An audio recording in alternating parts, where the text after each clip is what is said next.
Hello, Jeffrey Holst. How are you, sir? I am well. Thanks, Dan. Thanks for having me on.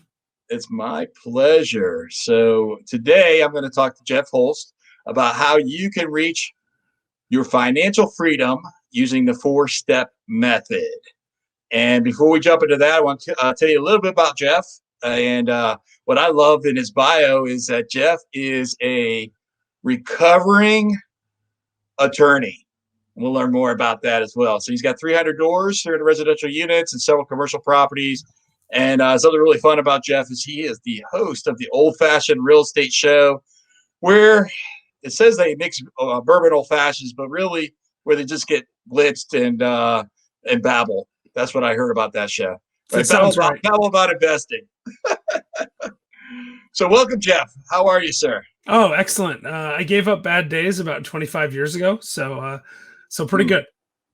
I want to learn more about that. Before we learn about giving up bad days, tell us a little bit. What did I miss in that bio that the listeners and viewers should know? Yeah, I mean, listen, so I wish I could say I had like a clean path to where I am now. It's more about just doing it than anything and learning as you go. But the part that I think is most interesting and relevant is that the reason I quit practicing law is I was diagnosed with leukemia. And I thought I was going to die. And I just went, wait a minute, I'm not doing things I love. And like, I might not have tomorrow, but I have today. So I need to go do stuff I like. And I quickly realized law was not one of those things. I was doing it for money and I love real estate. So I was like, well, better change my strategy and go right into real estate. So I quit practicing law about a year after I was diagnosed. I took a job that was pretty terrible having a job, but I did it and I just took all the money I could and piled it into real estate. And I got a little lucky too, because I was diagnosed in 2008, quit practicing law in 2010. And you know, that was a good time to be investing in real estate, 2010. So how are you dealing with your health today? Well, I'm in something called cytogenetic remission, which is a fancy way of saying almost remission. So I have to do regular checkups and I take a one-a-day pill, but other than that, it's under control now. So, well, I've got a request for anybody that's watching this or listening to this to say a prayer for Jeff to get from that almost remission to that 100% remission. I've got faith that you're close to it. Yeah. So, yeah, I appreciate that. I mean, so we, yeah, the problem is that the disease I have, the testing is not super accurate. I mean, it's accurate to like 1 in 250,000 cells. So I might be in actual remission, but they don't have a way to tell that for sure. So I keep on the protocol. The only way to know for sure is to stop taking the drugs and see if it comes back. And I'm like, sound like a good plan. Yeah, I mean, that's okay, but yeah, for right now, we're waiting to see how other people that try that is. Because the other thing is too, I'm very fortunate. The disease that I have is called chronic myeloid leukemia, and it had about a 5% 5-year survival rate when about a year before I was diagnosed. Now the 5-year survival rate is in the high 90s. Because they came out with the treatment that I'm on, you know, right around the time I was diagnosed. So it's kind of like a miracle pill, you know. I mean, I'm very lucky that I got it when I did. And I'm just kind of waiting. Like, there are people that are older than me that have been on the drugs a little longer than me that are experimenting with going off to see what happens. And I'm just kind of waiting and seeing how that works for them. And if it works for them, then I might give that a try, because it would be nice to be free of a daily chemotherapy dose. It's not terrible, but it's because it's fairly targeted. But you know, you get nausea every day and things like that. It's not awesome, but it's better than the alternative, right? That's how I look at it. So yeah, God bless you. What kind of attorney were you? Bankruptcy. So ironically, when I quit working, it was because I was forced into personal bankruptcy. I had a small bankruptcy firm. I was in South America. And I got a voicemail from one attorney that worked for me saying that he was putting in his 2-week notice. And a week and a half later is when I was diagnosed with leukemia. So we went from 2 attorneys to 0 in literally 2 weeks.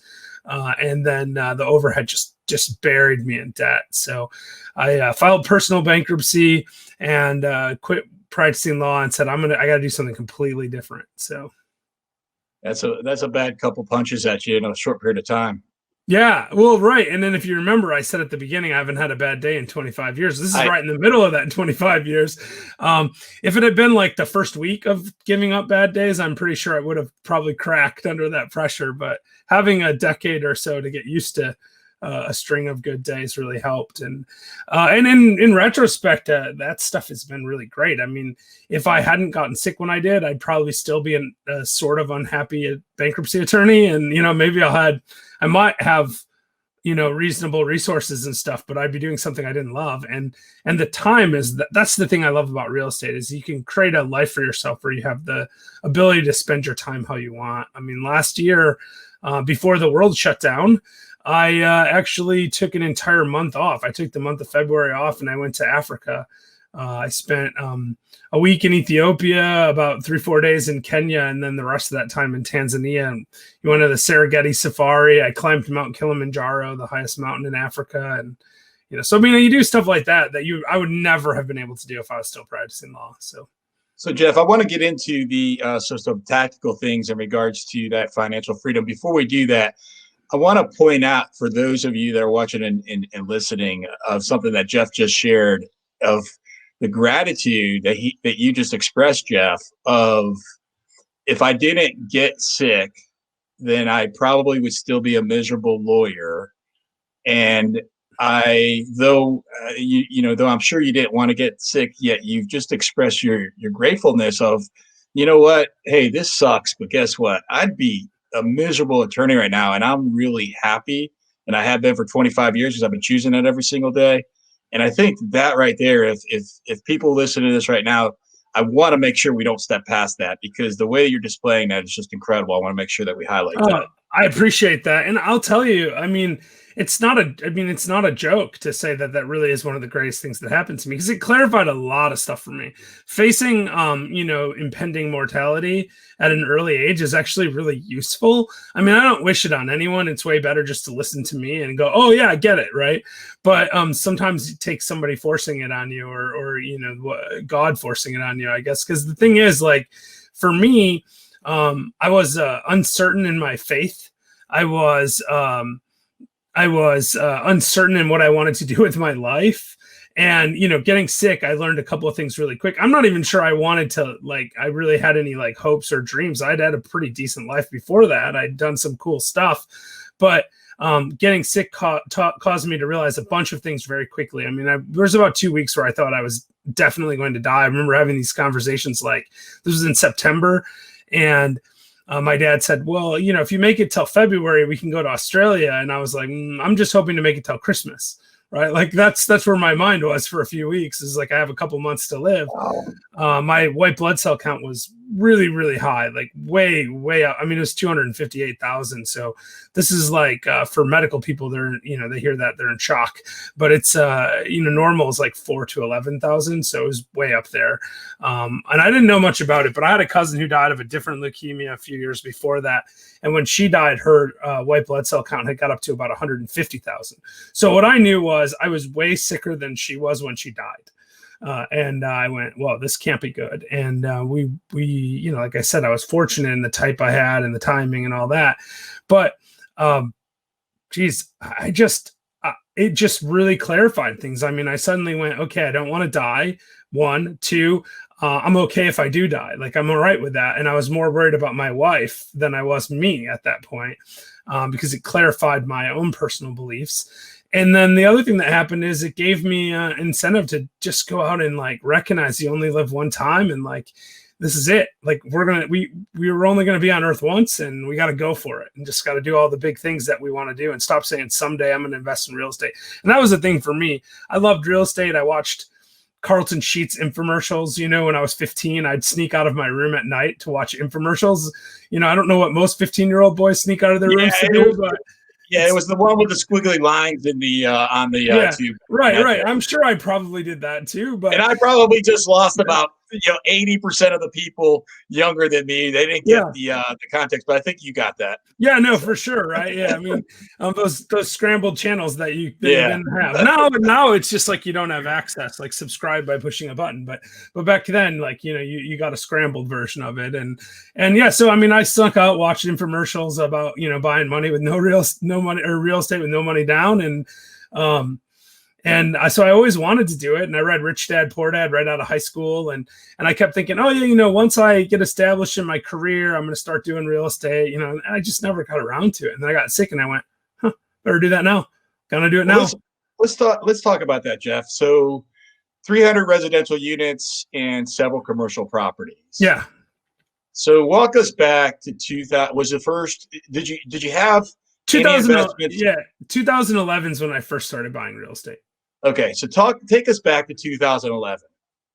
Yeah, sure. So, I was working a job. So I moved from Michigan to Tennessee. I took a job. I have an MBA and a law degree, so I was able to get a pretty decent job, which is a big advantage.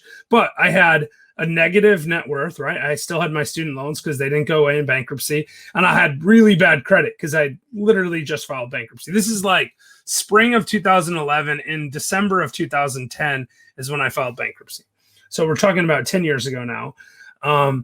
And I got a decent sized bonus a couple of times that first quarter I was working down here, and I had saved up about $20,000. And so I said to my wife, I said, I want to buy some real estate. And I had a friend from law school who was buying a condo for like $30,000 in Metro Detroit. This is a condo, by the way, in a really nice suburb, Birmingham, Michigan. And it was a $150,000 condo in 2006, right? And it's now 30,000 bank owned foreclosure.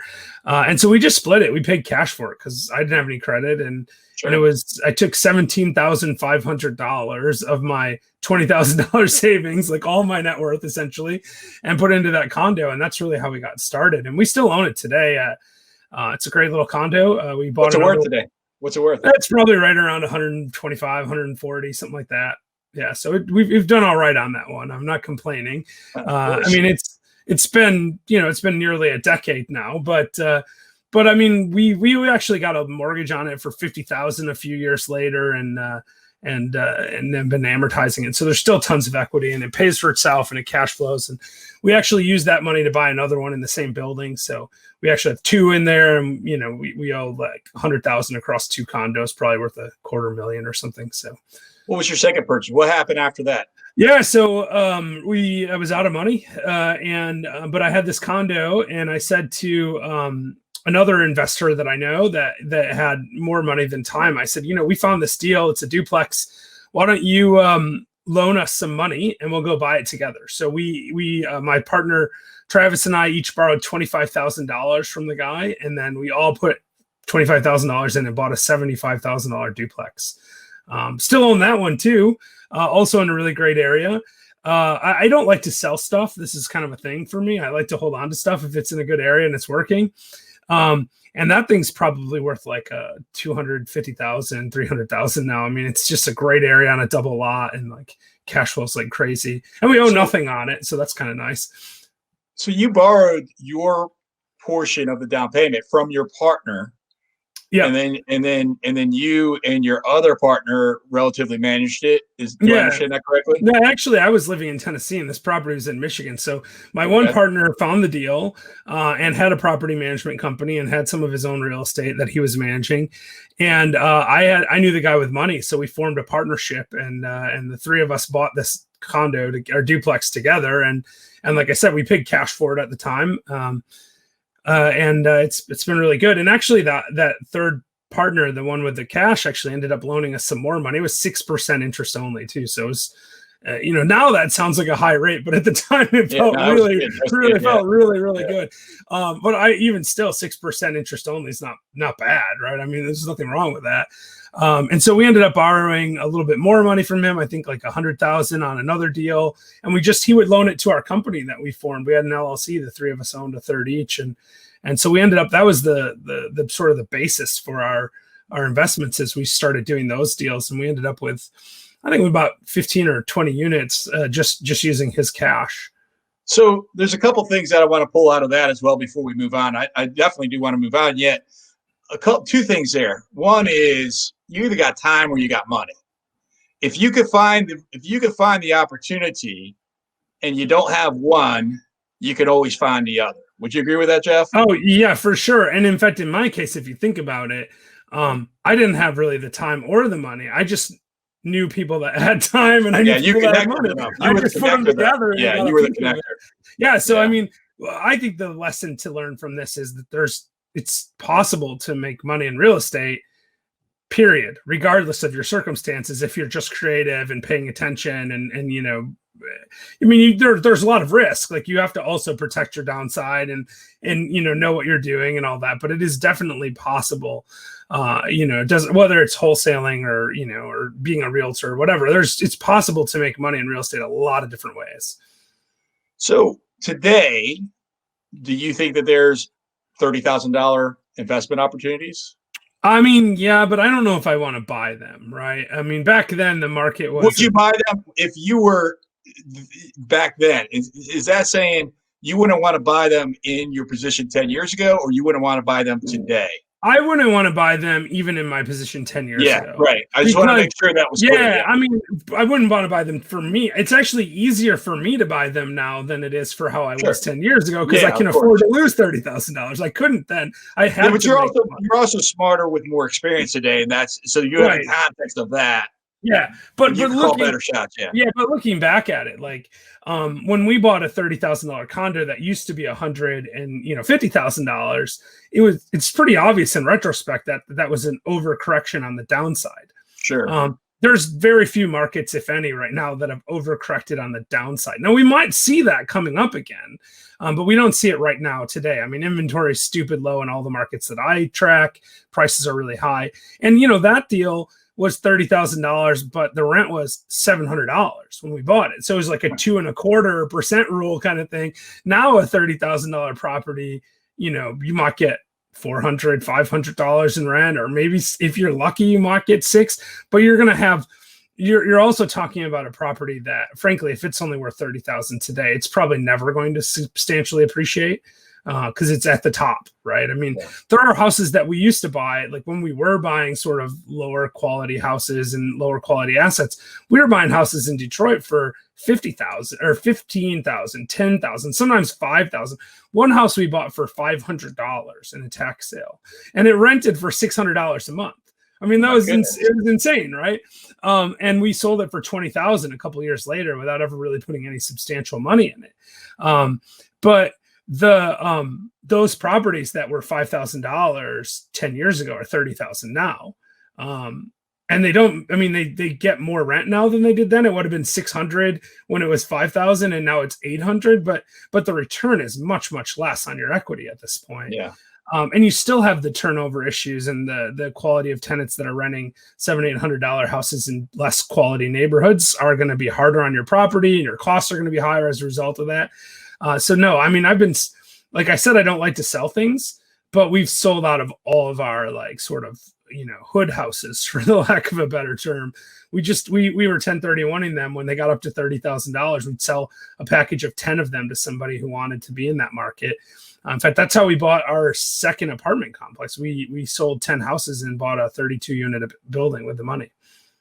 And so when Jeff says 1031, that's a tax deferred exchange for those that need a little bit of clarity on that. So Jeff, tell us, what are the steps to financial freedom?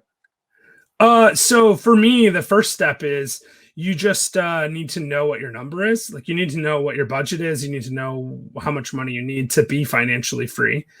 And then the second step is just, I don't know how we got to 4 steps, but I might not have 4 steps, but the second step is just repeat step 1. We'll go. Yeah, pretty much. I mean, once you know your number, it's just about figuring out like what your numbers are like on the deals that you're looking at. And if you know that you're averaging, say, $200 a month cash flow on a single family house, and you need $10,000 a month, then you can just do the math. It's 10,000 divided by 200. That's how many houses you need. It's just math at that point. And then it's just go out and do that and keep repeating. And, you know, I think one of the things that people miss a lot is they have these big dreams. They'll dream, okay, I want $10,000 a month, which a lot. It seems like an insane number of people, that's their magic number because it just sounds good, right? But the reality is that might not be right. Like if you're living on $48,000 a year right now, why do you need $10,000 a month? Right? You don't. You need $48,000 a year, and then you're fine. And then you can accelerate from there, right? You might want to try to get $60,000 a year, and then you can take that extra money and use that to reinvest and accelerate. And that's what we did. I mean, I worked for 7 years with real estate and took $0 out of the real estate. We reinvested everything for 7 years and let the real estate compound. And I didn't even do the math. Like, what do I need for financial freedom? I just went, I know that having more cash flow and more equity will make my life safer and more secure. And I just kept doing that. And then the reason I quit working was because my job was getting sold to a bigger company and I didn't want to work for a big company. I'm sorry, go ahead. Yeah, I just took a buyout. I got like 6 months severance and went, okay, I'm not going back to work now. I'm good. Yeah. Do you, Jeff, do you track your net worth regularly? I do, yeah, and we've doubled net worth every year since I quit working. So it's 2017 I quit working, and I've doubled 3 years in a row, and I suspect I will this year. I mean, I can't control the market, so yeah. How often do you look at that? Well, actually, quite a bit because we're financing multifamily deals now, and the banks want to see it all the time. So I'm constantly updating my personal financial statement and sending it to the banks. You see a benefit by taking a look at that regularly? Yeah, I mean, net worth is like probably less important in a lot of ways than your cash flow because financial freedom comes from having the money to pay your bills, right? Sure. But net worth is really useful because one, you can see what kind of return on your equity you're getting, that's an important metric of cash flow. And if you don't know how much equity you have, you don't know what kind of return you're getting on that equity. But the other thing is it just makes you feel safer. You get certain numbers like when you get $100,000 net worth, you're like, okay, cool. Like worst case scenario, I can live for, a year or two on the money that I have. And you have this level of safety that allows you to be willing to take a little bit more risk. And then you get to $500,000 and then $1 million. And then it starts to feel like, whoa, I'm a millionaire. This is amazing. And then if you can go with a double after that, that's kind of the trajectory that we were on. Like, we're between $500,000 and $1 million, a few years ago. And it starts to add up really fast if you start doubling those numbers. I don't think we can do that indefinitely because if we could, you'd be like the richest person in the world in like 10 years or something stupid like that because of the way that compounding works. But yeah, it's like you give me a penny and double it every day for a month and I'm good. Yeah, you got $1 million, right, in 30 days. Way more. It's way more than $1 million, I think. I don't know what the number is. Yeah, I think it's like $1 million after like 27 days. So yeah. And then of course, then the 28th day it's $2 million, and then the 29th day it's $4 million. Oh. So it starts to add up really, really fast. But yeah, it's cool. I mean, I think knowing your net worth is really a useful number because it does two things. One, like I said, it gives you that feeling of safety. But the other thing is it's a metric to track your progress. And if you don't know where you're at, then it's like having a credit card and never looking at your statement. You're going to end up with a really high balance eventually. If you don't look at your statement, it's the same thing with net worth. If you don't pay attention, your net worth is going to erode or it's certainly not going to go up. What would you tell somebody today that is at zero or less than zero or slightly above zero, who intends to have financial freedom in the future, 2021, what advice would you give to them today? So I would say just get started. A lot of people worry about timing the market and, the market's really high right now. And I get all that, but if you buy cash flowing assets with long-term financing, it probably doesn't really matter if they go down in value. Like if they cash flow and you have long-term financing in place, so you don't have to refinance or sell during a recession, you can just wait it out and they pay for themselves. So I say buy whenever you buy and just wait to sell until it's high, right? So, I mean, if you've got something that you've had for a long time, think about refinancing or selling it right now. But if you're just getting started, that's cool. Just make sure the numbers work. Make sure you've got long-term. I mean, debt's super cheap right now. And it's a great hedge against inflation. And I think we will see inflation. So, piling on some debt right now makes sense as long as someone else is paying the mortgage payment for you. So there's two things that I heard throughout the course of this conversation. One is you shared with me that you don't like to sell. And secondly, I heard when you do sell, you're exchanging it for another asset. And so that in of itself seems to me like a recipe for, taking that plus what you just shared with us about, hey, look, if the money works today, if the cash flow works today, buy it and hang on to it for the rest of your life. And if you do sell, then exchange it to another property and upgrade.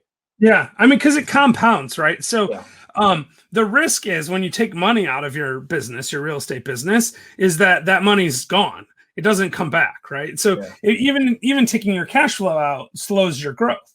If you let your cash flow accumulate, you can buy property faster. When we had about 50 single family houses, and the majority of them were free and clear before we got into multifamily stuff, and we were buying $20,000, $25,000 houses, we were able to buy another house like every 2 months for cash because the money was coming from the cash flow from the other assets, and that allows you to grow really fast. But I do think that there's, another thing that people have to realize is that, especially if you get into the multifamily stuff where you can do some, really forced appreciation and value add type things, which might be beyond what you talk about on your show. I don't know. But if you get into that stuff, your net worth is going to go up a lot faster than your cash flow. And so you do need to look at it every, in an up market, maybe every 3 years, and in a down market, maybe every 7. So let's call it 5 years. You've got to be looking at your return on equity and saying, do I want to refinance or sell? You just have to, because otherwise you're eroding your returns over time. And inflation doesn't go away just because you don't, reallocate your equity. So I spend a lot of time thinking about that number too. Thank you. So Jeff, what's the biggest failure that you've learned from through this journey? Well, I mean, so the obvious one is filing bankruptcy, which, I know it wasn't entirely my fault, but I need to accept responsibility. If I'd started investing in real estate right away, I wouldn't have ended up bankrupt. Like if I did, like I was 19 and looking at real estate deals, I should have just bought one. I could have bought one, but I didn't. So, the biggest failure is waiting too long to get started. But we've made other mistakes. I mean, you're going to make mistakes. It's just the way it is in anything in life. And I would say, just keep moving forward. It'll be fine. Love it. Jeff, as we sum up here, I want to go back to where we began in our conversation. And I intentionally left it for the end. 25 years of choosing happiness. Tell me more. So I was 17, and I was having teenage angst. I won't say I was depressed because, I don't think I was clinically depressed, and I don't think that this is a magic trick. I don't think it fixes chemical imbalances in your brain or something. But I was looking in the mirror one day, and I said, this is dumb. I'm 17 and live in America. It can't be that bad. I'm going to just have a good day today. And I went out and didn't have a good day. And so the next day, because I'm stubborn, I just said, today's a good day out loud to myself 10 times every time I saw a mirror. And I did that for a month. And then one day I walked into a 7-Eleven and the guy behind the counter said to me, how are you doing today? And I said, I never have bad days. And I didn't think it. I didn't plan it. It just came out. I just said, I never have bad days. And I stopped and I went, holy crap. I never have bad days. I suddenly realized it had been a month since I had a bad day.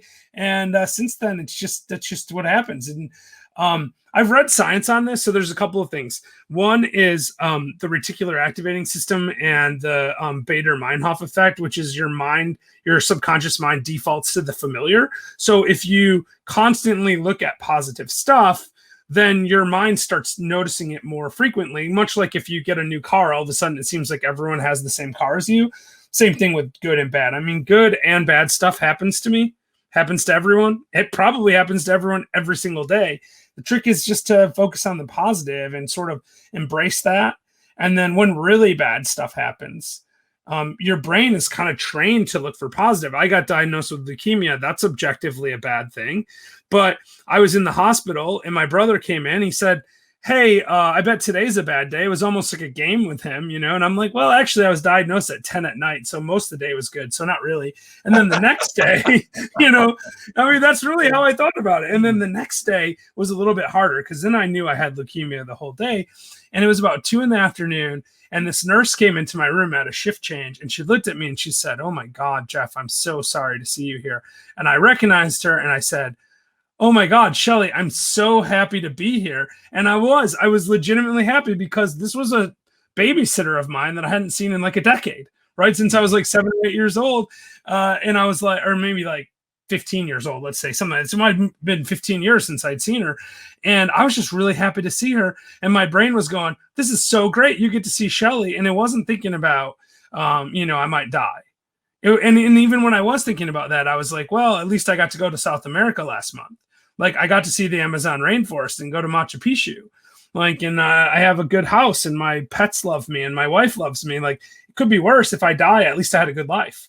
That's the kind of stuff that was going on in my mind. And I'd say that to people at the time and they'd be like, that's crazy. You're going to look back at this as a bad time in your life. And I'm like, no, I don't think I will. And I'm right. I don't. I just told you earlier. It's the best thing in my life almost. Jeff, God bless you. Thank you for sharing your story and for your transparency. And I can promise you that, because I know you do your podcast as well. And what's the name of your podcast again, please? Yeah, so I have two. The Old Fashioned Real Estate Show, which is, we just drink bourbon old fashions and talk about real estate on YouTube. And then the other one's called Last Life Ever. And it's just about living the best version of your life. Last life ever. Yeah, I wanted you to share those because I know that through your words, you are making an impact on others. And I really want for listeners of this show today, when you pause here in a few moments, rewind this one and listen to the wisdom that Jeff shared, not just in real estate investing and financial freedom, yet about choosing happiness and about understanding that you could be in what some would consider a really traumatic time period. And yes, the trauma can still be there and you can still have choice. Yeah, I appreciate it. And that's exactly right. Jeff, thank you for being such a great guest. God bless you and take care. See ya. Give us a thumbs up by clicking the like button below. Don't forget to subscribe to